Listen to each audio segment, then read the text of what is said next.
ಏಲೈ ಮಂದಮತಿಯಾದ ಕೌಳಿಗನ ಈ ತುಂಬಿದ ಸಭೆಯಲ್ಲಿ ಹುಚ್ಚನಂತೆ ಯಾತಕ್ಕೆ ಒದರಾಡುವಿ? ಏಲೈ ಫುಲ್ಲ ಎನ್ನ ಸುಂದರ ಮಗಳಾದ ರತಿ ದೇವಿಯನ್ನು ಒಬ್ಬ ಸುಂದರ ಗಂಧರ್ವನಿಗೆ ಕೊಡುವುದನ್ನು ಬಿಟ್ಟು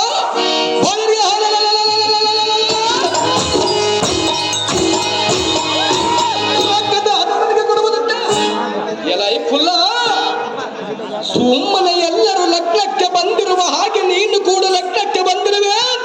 ಸುಮ್ಮನೆ ಹಕ್ಕಿ ಕಾಲನ್ನು ಹಾಕಿ ಹೋಗಲೇ ಮುಖ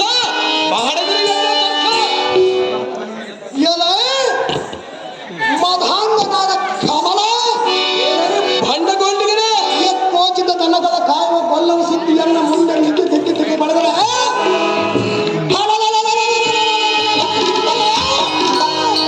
ಎಲ್ಲಿಗೆ ಹೆದರಿ ಕೂಟವದೇನೆ ಮುಖ ಏ ಹದಮ ನೆರಿಯ